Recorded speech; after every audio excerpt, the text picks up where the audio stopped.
U2 Days of Ash EP. New U2 music in 2026. Good, bad, stream, skip. Mark my words, first thoughts awaits. Come along.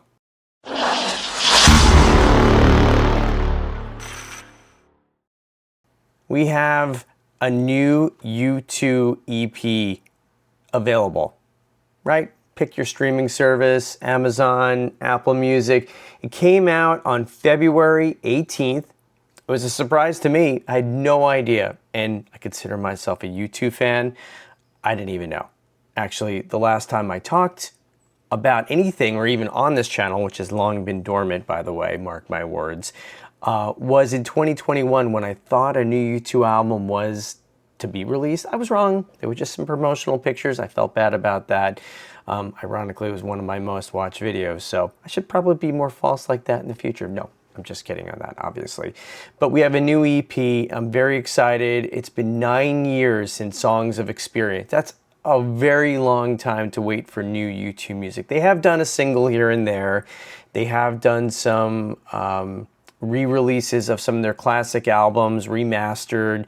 They did some acoustic versions of songs and released that. But this is real earnest U2 and new songs that you can stream and listen. So 6 songs came out on February 18th. Let's unpack those. Let's talk about each of these. I'll give you some thoughts, my thoughts on them. The first song is American Obituary, and it's a sad topic, right? It's about Renee Good. She was a mother of 3 and was shot 3 times. This was in Minneapolis, Minnesota. It took place in January of this year. ICE agents, I don't know the reasoning of why they shot her. She interfered in some capacity, but she was unarmed and she was shot to death. And U2 write about this unfortunate tragedy. Some powerful lyrics are written. Bono is really trying to be specific in some of these lines. 3 bullets blast, 3 babies kissed, Renee, the domestic terrorist. And then there's a line, it's a chorus, right? I love you more than hate loves war. And it's a little cringy, but it's also very Bono. It's very sing-along, and you can't help but sing along with it. So whether you like it or not, I think it's very impactful. And then there's another part of the song where it's the latter half, and I particularly like it. It's a coda, it keeps on being refrain. The power of the people is so much stronger than the people in power. It's just so simple, but it's just so true, right? There's only so many fewer in office, but the whole world or a nation puts these people in charge. So I think Bono is in good form here. Some thoughts on the song. Lyrically, I think it's strong, or partially strong. And musically, they're swinging for the fences here. This is the single they want you to hear. This is their stadium rock. This is their anthemic song. I feel it's a little bit Vertigo, maybe a little bit of Joey Ramone. And it's also, unfortunately, in my estimation, a little bit of Get On Your Boots, which is a bit of that Frankenstein monster of them trying to put a lot of parts together to create this real epic song. Overall, I like it, though. With repeated listenings, I do like it. Edge's guitar is very prominent, and it's a U2 song, right? So if you like U2, you're going to like this song. But it's the most, I don't know, U2 being U2. The second song is called The Tears of Things, and I really like this song.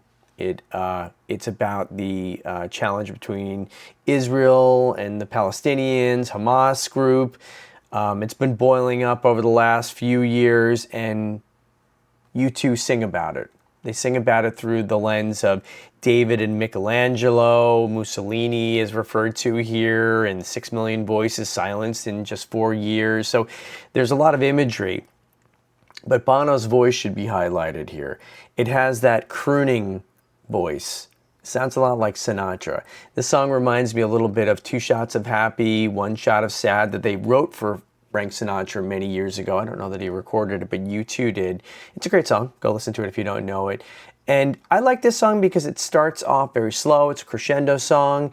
It builds in the second stage of the song, with the band kicking in and Bono's voice going up an octave, and his voice just sounds great. So this is one that I think most people myself including, would enjoy, and just sounds a little different. And I think this is the highlight of the album. The next song is called Song of the Future, and it's just for an uplifting song. It's sad. Once I found out what it was about, it's very sad. It's about a 16-year-old girl named Serena Esmailzadeh, and she was killed for her beliefs. She took part in a woman life freedom movement in 2022. She was supporting another young girl who was killed for not wearing a hijab, the headpiece, and Iranian security forces, after her involvement, found her and they arrested her and they killed her, either beat her to death. They claim that she committed suicide, but I guess it's just not accurate. She was killed. This one is very specific. Her name, Serena, is echoed through the whole song, right? You never forget what the song is about. And it's really good. Bono is either referencing himself or referencing what happened to Serena here. Running my mouth off again, running my mouth off. And she did, in essence, what they claim run her mouth off, and she got killed for it, her beliefs. Bono's been known for running his mouth off for years, right? Speaking about this, speaking about that, using his rock star pulpit status to really, change the world. And like him or hate him, he tries.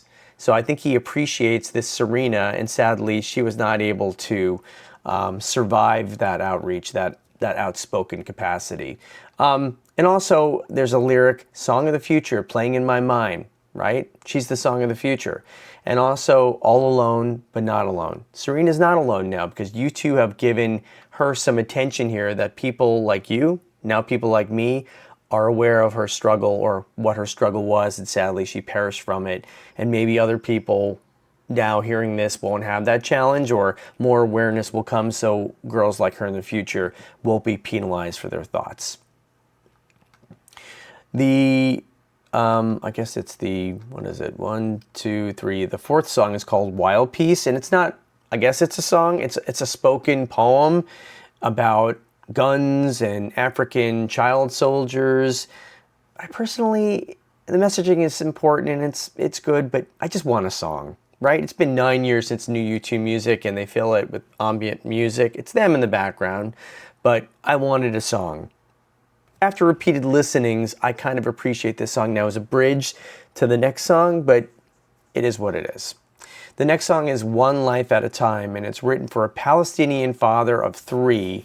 He was a non-violent activist, and he was a consultant to a documentary. He was also an English teacher. His name is Audeh Hathaline, and he was shot and killed by an Israeli soldier. And there's a couple lyrics in here, like, how much is enough? You can screw or fix things up, the world will align. It's a viewpoint conversation, this song. What you see depends on where you stand. How you fall depends on where you land. So this is about the Palestinians and, the people from Israel, and how there's a lot of strife, right? Who was wrong first? Who is wrong now? And you two are just challenging that notion, depends on what you see. So they're not taking a side here, but it's almost a song about that, right? How do you take a side? And lyrically, it's strong. Again, Bono's voice sounds fantastic. Melodically, it's good. I noticed the drumming in this very evidently. Welcome back, Larry. Happy to have you on new U2 music. And Edge is particularly good. You know why? Because he's very restrained. You just hear his notes punctuating the song in a very impactful way. The last song on the album is Yours Truly, and this is with guest singers Ed Sheeran and Taras Topola. This is another one where it's very obvious U2 swinging for the fences. It's just very bright. The chorus is just very sing-along, almost to a point where I don't know if you wanted that, or I'm not sure I did, because the topic is, it's about the struggle, the conflict against Russia and Ukraine. Taras Topola was a singer, I guess still is, he's on this song, but he's turned to be a soldier now. So the lyrics and the song are just so bright. I think at first listen, I fought that, but after repeated listenings, I really quite enjoy this song. Don't sleep, don't even think about it, no need, maybe a little bit. Dream about waking up free, and we can be. Don't think, forget whatever doesn't fit, regret none of it. Don't bet on getting rid of me, yours eternally. I had to struggle to read the lyrics behind me a little bit there. But overall thoughts, as I mentioned before, Bright. It reminds me a little bit of City of Blinding Lights. It's a very hooky U2 song. I'm not the biggest fan of Ed Sheeran.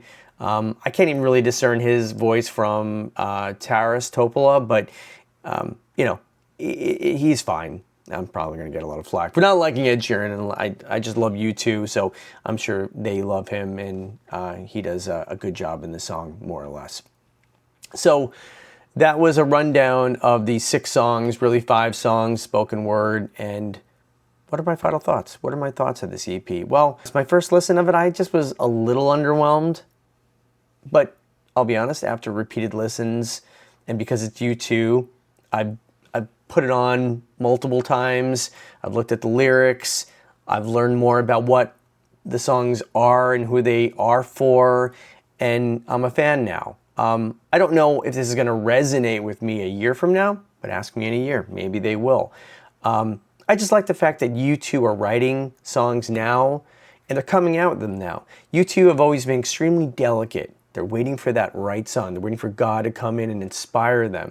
Well, the news has inspired them. The fact that they want to talk about tragedy or joy, they're putting stuff out. And for that, a U2 fan, I'm very grateful to be listening to new U2 music. So in that regard, I give it a good passing grade. So I think U2 Days of Ash is absolutely stream worthy. Give it a shot if you haven't listened to it. Mark my words.